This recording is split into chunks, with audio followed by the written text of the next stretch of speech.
Hi everyone. இன்னைக்கு வீடியோல என்ன பார்க்க போறோம் அப்படின்னா, நான் உனக்கு ஞாபகப்படுத்த மாரி லஞ்ச் கொண்டு வர மறந்துறாத. அவன் உனக்கு ஞாபகப்படுத்தினான்ல, அவன் உனக்கு ஞாபகப்படுத்த மாரி நீ எனக்கு ஞாபகப்படுத்து. நான் உனக்கு ஞாபகப்படுத்தின மாதிரி நீ லேப்டாப் கொண்டு வர மறந்துறாத அப்படின்னு சொல்லுவோம் இல்லையா? இதெல்லாம் இங்கிலீஷ்ல எப்படி சொல்றது அப்படின்னு தான் இன்னைக்கு நம்ம வீடியோல பார்க்க போறோம். சரியா? வாங்க வீடியோக்குள்ள போலாம். இந்த ஞாபகப்படுத்தியது போல அப்படின்ற இடத்துல நம்ம என்ன யூஸ் பண்ணணும்னா, ஆஸ் அப்புறம் சப்ஜெக்ட் யூஸ் பண்ணணும். அடுத்து ரிமைண்டட். ரிமைண்டர்னா என்னன்னா, ஞாபகப்படுத்துறோம் இல்லையா? அந்த வார்த்தைக்கு இங்கிலீஷ்ல வந்து ரிமைண்ட் அப்படின்னு சொல்லுவாங்க.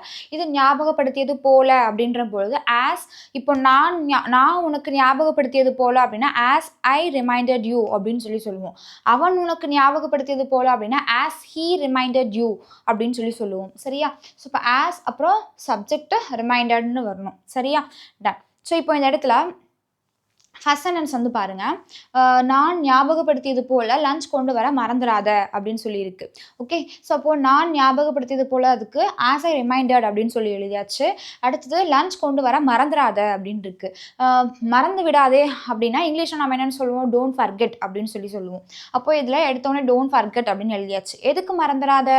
லஞ்ச் கொண்டு வருவதற்கு மறந்துடாத. அப்போ அந்த கொண்டு வருவதற்கு அப்படின்றதுக்கு இங்கிலீஷ்ல என்னன்னு சொல்லுவோம், டு பிரிங் அப்படின்னு சொல்லுவோம். சரியா?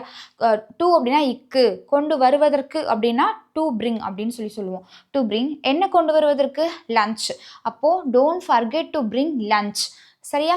As I reminded don't forget to bring lunch அப்படின்னு சொல்லலாம். சரியா? அடுத்தது நான் ஞாபகப்படுத்தியது போல இன்னைக்கு 3 மணிக்கு மீட்டிங் இருக்கு அப்படின்னு சொல்லியிருக்கு. அப்போ நான் ஞாபகப்படுத்தியது போல அப்படின்றதுக்கு ஆஸ் ஐ ரிமைண்டட் அப்படின்னு எழுதியாச்சு. இன்னைக்கு 3 மணிக்கு மீட்டிங் உள்ளது அப்படின்னு சொல்லியிருக்கு. அப்போ உள்ளது, இருக்கிறது, இதுக்கெல்லாம் நம்ம வந்து என்ன யூஸ் பண்ணுவோம்னா தேர் யூஸ் பண்ணுவோம். ஓகே. அப்போ தேர் இஸ் என்ன இருக்கு? மீட்டிங் இருக்கு. அப்போ தேர் இஸ் மீட்டிங். எப்போ? at 3 PM 3 மணிக்கு. ஒரு பர்டிகுலர் டைமை சொல்லும்போது நம்ம அட் யூஸ் பண்ணுவோம். அப்போ there is meeting at 3 PM. As a reminder there is meeting at 3 PM அப்படின்னு சொல்லலாம். அடுத்தது நான் அவனுக்கு ரிமைண்ட் பண்ண மாதிரியே உங்கள் லேப்டாப்பை கொண்டு வரவும். நான் அவனுக்கு ஞாபகப்படுத்தின மாதிரி உங்களோட லேப்டாப்பை நீங்கள் கொண்டு வாங்க அப்படின்னு சொல்லுவோம் இல்லையா? அதை எப்படி இங்கிலீஷில் சொல்கிறது அப்படின்னா, ஆஸ் ஐ ரிமைண்டட் அவனுக்கு அப்படின்றனால நான் இங்கே ஹிம்னு எழுதியிருக்கேன். சரியா? நான் அவனுக்கு ரிமைண்ட் பண்ண மாதிரி. நான் ஆஸ் ஐ ரிமைண்டட் ஹிம். அடுத்தது உங்கள் லேப்டாப்பை கொண்டு வரவும். கொண்டு வரவும் அப்படின்றதுக்கு பிரிங் யூஸ் பண்ணியாச்சு. உங்கள் லேப்டாப் அப்படின்னா யுவர் லேப்டாப். அவ்வளோ, பிரிங் யுவர் லேப்டாப். உங்கள் லேப்டாப்பை கொண்டு வாங்க. அவ்வளோதான். As I reminded him bring your laptop. நான் உனக்கு ரிமைண்ட் பண்ண மாதிரி உங்களோட லேப்டாப்பை கொண்டு வாங்க. நான் உனக்கு காலையில் ஞாபகப்படுத்தியது போல் நாம் அந்த ப்ராஜெக்டை ஃபினிஷ் பண்ண வேண்டும் அப்படின்னு சொல்லியிருக்கு.